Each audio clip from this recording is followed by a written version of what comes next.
blend it out again some more.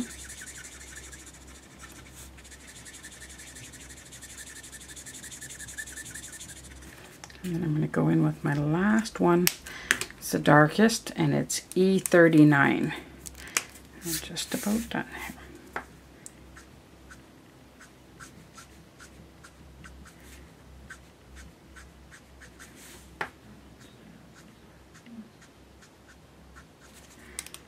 And feather it out if you got lines.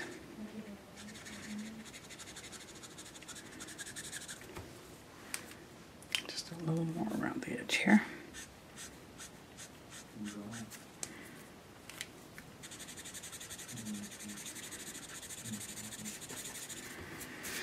So there you go. There is my flower pot. And like I said, normally I wouldn't be doing it quite so fast, so you wouldn't see those little lines outside. Now if you're wondering how I got this shading around it, I used a product called Mask It, and there's things like Frisk It and other things, other sticky products that you can use. But basically what I do is I stamp the flower pot image on cardstock, and then you take the Mask It and you peel the paper part off of it. It's not gonna open up here for me. Only because I'm on camera, it's going to be stubborn. Okay, there we go. Okay, and you take the film, and you can reuse this over and over again, which is really nice once you've cut your template there. Okay, so you stick that on your image, and then you go ahead, and I've got another one here, I hope you can see that I've been cutting out. You go ahead and you finish cutting out the image, and it's easier to stamp on paper and then cut around it and then peel it off than to try to stamp it on the Frisket. So now that I'm done stamping that, cutting it, you peel off the film and you have the shape of your image, and then you stick it down over the image that you colored. And this has such a nice effect when you can shade around it. Make sure you're going right to your edge there, because when you spray or sponge, however you choose to outline your image or shadow around it. So now I've got that stuck on there, and I'm just going to take a couple of markers in my airbrush gun. Let's move this out of the way now, using the Copic markers. Now some of my markers are getting dry, so I didn't actually use the colors that I wanted because I've got more refills on order.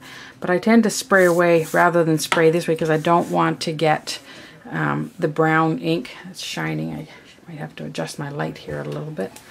It's shining off of the, or reflecting off the plastic. I guess there we go, I'll just move it to the side here.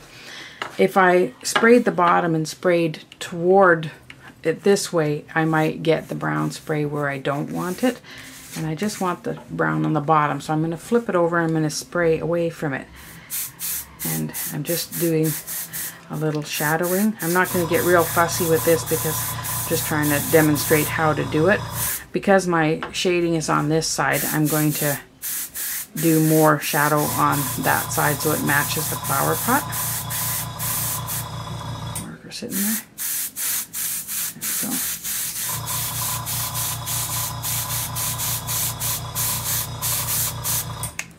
Okay, and in my case, I'm using E55, and I change the colors depending on the image that I'm working with.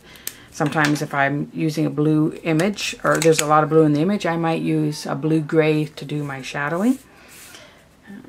Okay, I'm going to come back with the blue now. And again, I would be using a different blue, but of the 3 or 4 that I would normally use for this, they're all getting dry, so they won't airbrush. So I'm using a little bit darker than normal. I'm going to spray it with the Mask It on there. It's great because you're not going to ruin the image and spray right on your image, because of course it's protecting it. So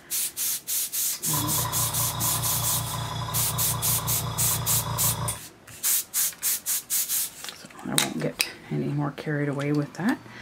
But now that the image is sprayed, you go in and you just remove that film, And voila, you have it nicely shaded around your image and there's no shading on it. Then after, you can take your film and you can put it back on your stamped image, and you can store that with your stamps so you have it for the next time. You don't have to recreate them each time. But there's how I created the flower pot. I hope you like it, and thanks for stopping by. I look forward to showing you the next one. Have a good day. Bye.